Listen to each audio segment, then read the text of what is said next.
Hi, welcome to Board Game Express. Today we're going to set up and teach Kingsburg.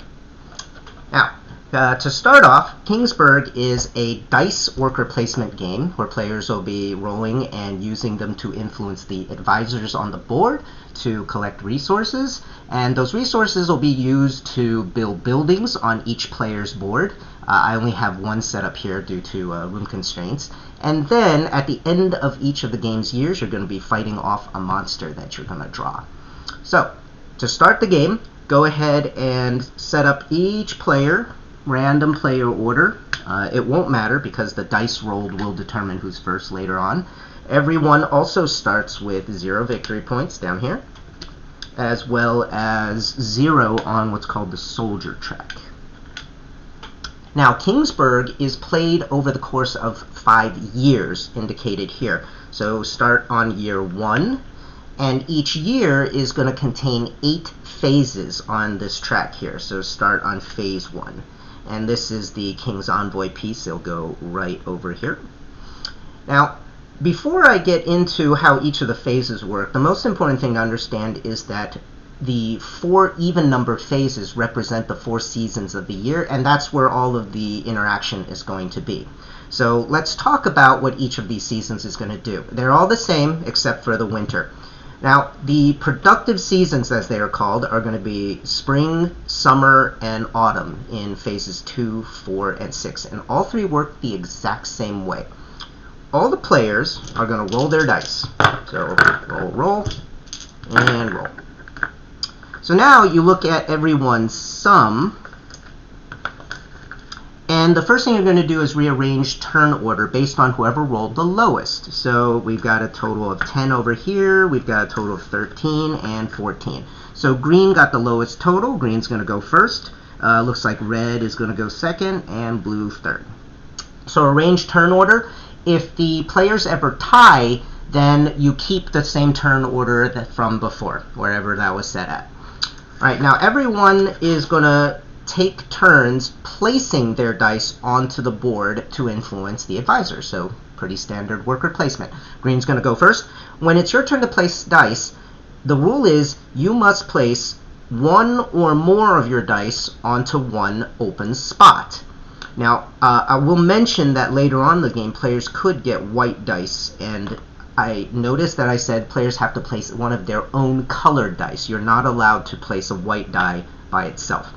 So, for example, green goes here. Then red would get a turn. Red's going to go here. And then next is going to be blue. Blue's going to choose to go, you know what? Blue's going to choose to go there. Then green's going to go again. And then finally, red's going to go.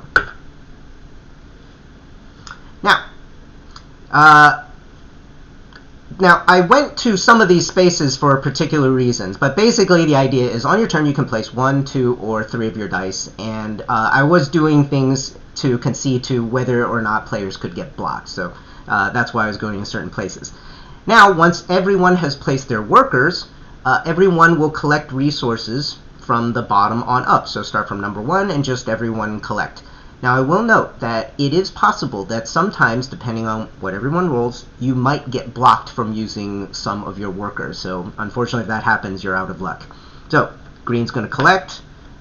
Red's going to get a soldier point. Green's going to collect resources. And this space over here is give up a victory point to collect resources. You are allowed to drop below 0, so blue could give up 1 point to collect 3 wild resources. Alright, now the resources in the game are over here. You're going to have wood, gold, and stone in unlimited quantity. And you're going to have these little chips, which are called +2 tokens. I'll explain these in a moment. Alright, now once everyone has placed and then everyone has collected all their resources, take back all your dice. And then everyone can now independently choose to build 1 and only 1 building on your building track. So to build a building, you choose one of the 5 rows, and you build from the left heading towards the right. So the first building you have to build is in column 1, and once you've built something in that row, in the first column, then you're allowed to go to the next one. If you want, you can simply, the next time you build a building, go to a different row. So let's say blue has enough, he's going to pay for the top one, he would just simply put it there. Now red could then build something else, green can build something else, or they can pass. Now once everyone has built, then that productive season is over. And so essentially a productive season is roll the dice, put out your turn order, worker placement, and then collect, and then build one building. Alright, now let's talk about all of the phases within the context of the entire game. So each year is going to play out the same way. First, you are going to take the 5 monster cards for that era. There's going to be 5 eras. And then randomly place one face down over here. That is going to be the monster that everybody collectively fights at the end of the year. Now, first thing that's going to happen is phase 1. In phase 1, you can see this little negative house symbol. The player who has the fewest buildings built, and if it's a tie, the player who has the fewest resources gathered, is going to be allowed to roll an extra white die during this first spring season. Now, this also happens at the very beginning of the game, in year 1, when everybody is tied. So when more than one person is tied for the lowest, then all of those players simply get one free resource of choice from the bank. Choose stone.